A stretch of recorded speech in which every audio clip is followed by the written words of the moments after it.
What's going on, everybody? Welcome back to the Pack a Day podcast. I'm your host, Andy Herman. You can follow me on Twitter at Andy Herman NFL.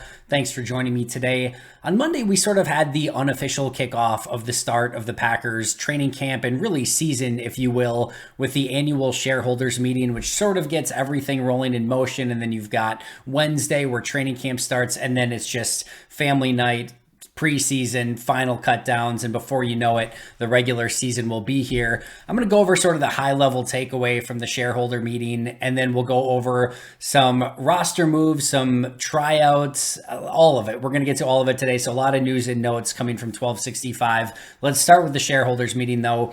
First and foremost, I thought one of the bigger takeaways was that Mark Murphy still seems very, adamant's probably the wrong word, but hopeful, I would say, that the Packers will host a draft, an NFL draft, either in 2025 or 2027. He used the word likely. So the Packers are likely to host the draft in 2025 or 2027. So that would certainly be amazing news for Packer fans, for the Green Bay economy, for the Packers in general. That would be a huge get. You would expect basically everything in the Titletown district to be done at that point. I know Green Bay is still making renovations and still sort of finishing everything up, but you would think that that would pretty much be finalized at that point. The new Expo Center is done, the Resch Center's there. So you would think a little bit more of the infrastructure would be ready and able to be 100% ready to go at that point. So I'm still very hopeful that that will be the case. As mentioned before, I had the opportunity to attend the draft in Vegas this past year.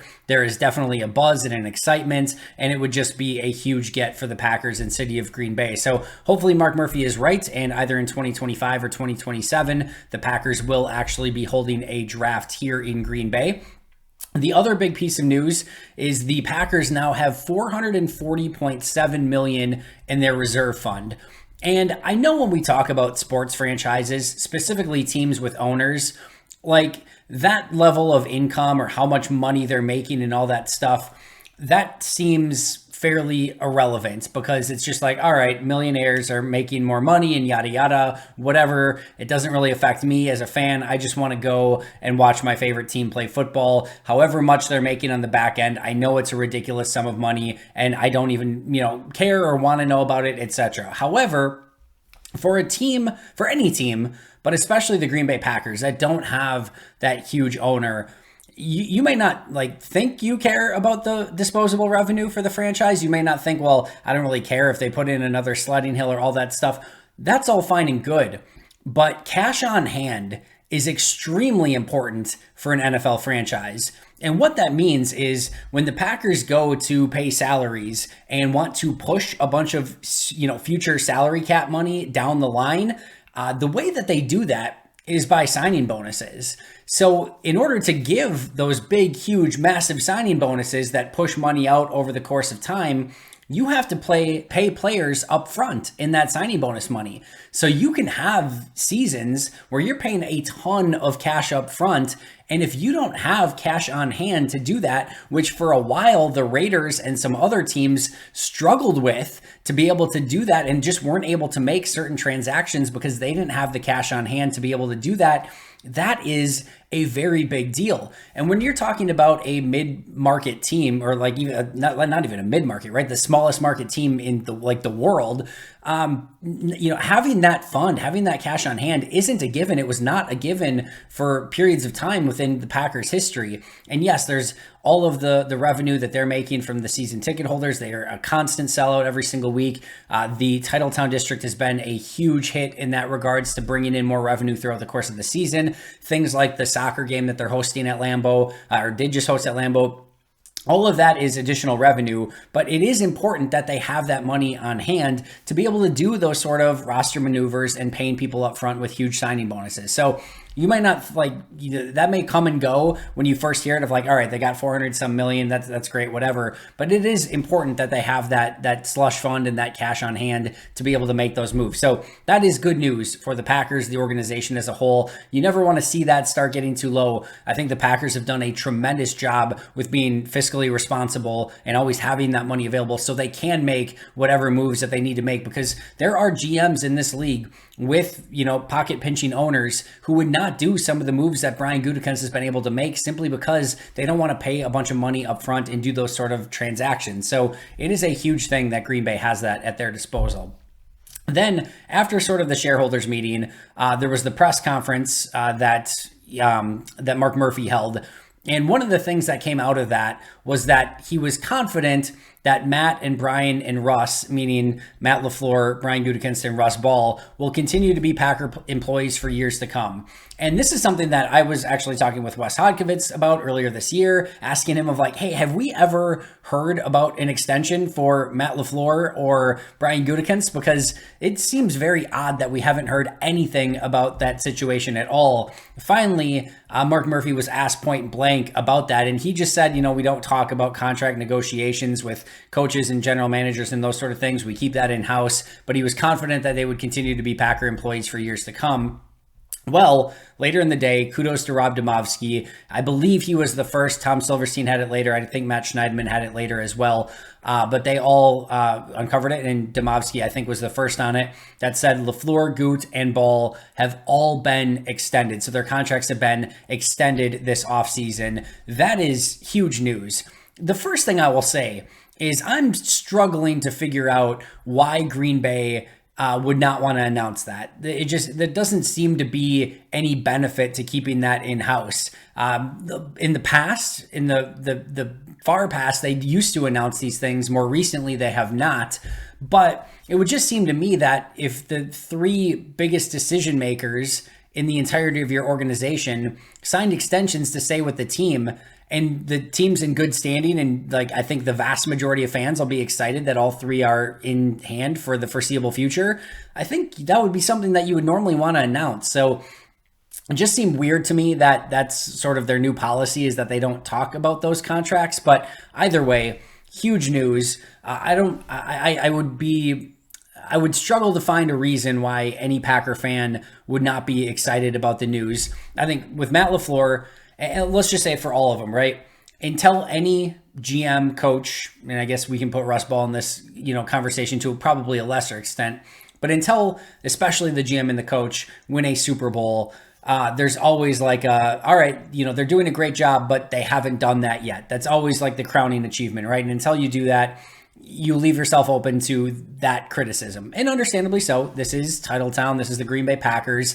This is the, back-to-back MVP Aaron Rodgers at quarterback. And to some extent, you do have to prove yourself that you can, achieve greatness and actually bring home a Lombardi trophy to Green Bay. Something Ted Thompson was able to do, something Ron Wolf was able to do, something Mike Holmgren and Mike McCarthy were able to do. Now it's up to Brian Gutekunst and Matt LaFleur to be the next group to be able to actually bring that Lombardi trophy back home to Green Bay. That being said, Matt LaFleur has done nothing but win 13 games in his first 3 seasons as head coach. And you will know, if you've listened to me for any period of time, that's all fun and great, but you have to be better in the playoffs. It needs to be better than just 2 wins in 3 seasons with those 3 specific teams. But still, the culture that he has brought, the leadership that he has brought, there are answers that he'll have to, or, questions that he'll have to answer still come playoff time moving forward. But he has shown that he is a phenomenal football coach. In my opinion, one of the best coaches in the league. I think he will continue to get better. I think his decision-making and coaching come playoff time will continue to improve as well. I think this is a huge get for Green Bay. Brian Gutekunst, I think, has done a really nice job. I will say, when you start by taking over with players like Rodgers and Aaron Jones and Devonta Adams and David Bakhtiari and Kenny Clark, et cetera, that sets you up for a tremendous level of success. He also had the previous fiscal responsibility of Ted Thompson, who, to his fault, never spent money. So Brian Gutekunst came into this situation where there were a bunch of high-end players and a huge financial ability to go out and spend a lot of money, which is why he was immediately, basically able to go out and sign, the Jimmy Grahams in the first season, and then it was the Preston Z, Billy Turner, etc., Adrian Amos, free agent spending spree. He was able to do all of that because of the previous regime's really lack of spending. But I will say that just in the moves that he's been able to make, obviously the Jair Alexander move, more recently Eric Stokes, Rashawn Gary, how he's performed in the first round of the draft. And then also you add that to finding guys like Rasul Douglas, Devondre Campbell. I think he's shown more than savvy at how to be a GM. No GM is going to be perfect. You are going to have your swings and misses. I think overall he has more than earned this. And this is another huge step for the Packers. Andrew Brandt likes to say, it's going out and spending the money and borrowing from future salary caps is sort of the easy part of the job. Like anyone can go out, borrow money from the future. It's when you don't have that, money to go out and spend and aren't just spending a ton from future caps that you have to, really earn your keep. I think in the next few years, we're going to really see Brian Gutekunst with less financial freedom and probably with, continuing late picks because the Packers will probably continue to be a playoff performer. I think that's where Brian Gutekunst is going to have to really earn his money. But I think what he's done around the fringes of the roster has been really impressive, and also just getting them back to prominence. Even though Ted Thompson left him with some star players and some financial freedom, I think that roster was really lacking, and I think what he was able to do at the top of the drafts and then some big free agent signings really rejuvenated this roster and gave Green Bay 3 opportunities at 13-win seasons to go out and win. I would say that the roster last year, if you look at it in totality, they had so many injuries with Bakhtiari and Jenkins, Jair not being 100%, Z not being anywhere near 100%.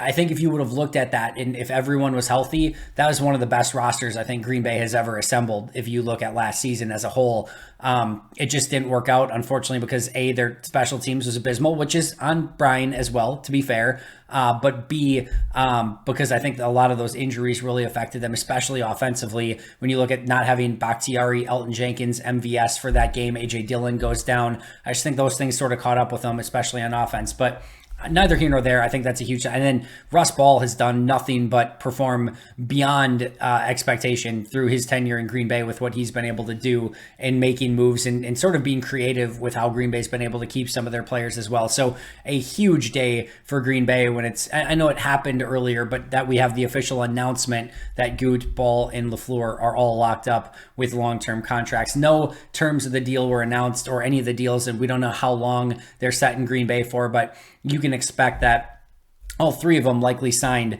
some pretty significant deals moving forward. Then we learned during the day that the Packers had worked out a variety of players. In fact, it was announced during the shareholders meeting that Brian Gutekunst actually left the shareholders meeting to go work out a player. Not sure which one of these players it was or if it was all the players, but they worked out quarterback Nate Stanley, wide receiver Jonathan Adams, wide receiver Osiris Mitchell, wide receiver Ryan Wisniewski, center Ty Clary, and guard Denzel Okafor. Later in the day, we learned that the Packers signed a player. None of the players that they worked out. It was Dalen Levitt, I should say, 5'10", 203 safety out of Utah State. He was undrafted originally. 2018 was his first year in the league. Of course, he has ties to Rich Bisaccia. Led the Raiders last year with a career high with 12 special teams tackles, which you can have a pretty good feel that's exactly why he is on the roster right now. His defensive snaps have not been great. I had the opportunity to watch a little bit of tape. There were definitely some mistakes. If you look at Pro Football Focus and their grades on him over the last 4 seasons, in 2018, he played 1 snap with their exact average grade, 60.0 grade. In 2019, he played 32 snaps of defense with a 58.8 grade. Remember, 60 is average, right? So that's your baseline. So a little bit below average. In 2020, he played 88 snaps of defense with a 59.2 grade. And in 2021, he had his best season, 255 snaps with a 62.2 grade. Those were his defensive grades. In coverage, which is always important for a defensive back, per PFF, he was targeted 23 times, allowed 15 completions, 65.2% completion percentage, only 155 yards, 1 touchdown, no interceptions, and 5 pass breakups, 0 penalties. So not bad from a defensive standpoint. I don't think that's ultimately why he's here, but this is a player who has 4 years of experience in the league, has played with Rich Bisaccia with the Raiders, has special teams experience, has some defense experience. That's not nothing when you look at the Packers safeties right now. they are lacking in any experience, behind Adrian Amos and behind Darnell Savage. So, Leavitt will have a real opportunity, I think, to make this team. I think he's going to have to perform better defensively and show a little bit more upside there. But his special teams, prowess, if you will definitely get him in the conversation. That said, PFF did not exactly grade him well on special teams either. In 2018, he had 22 snaps on special teams with a 55.3 grade. In 2019, 258 snaps with a 39.9 grade, which is pretty brutal. 2020, 206 snaps with a 54.7 grade. However, once again, in this past season was his best, both his most snaps and his best grade. 369 snaps of special teams with a 62.5 grade.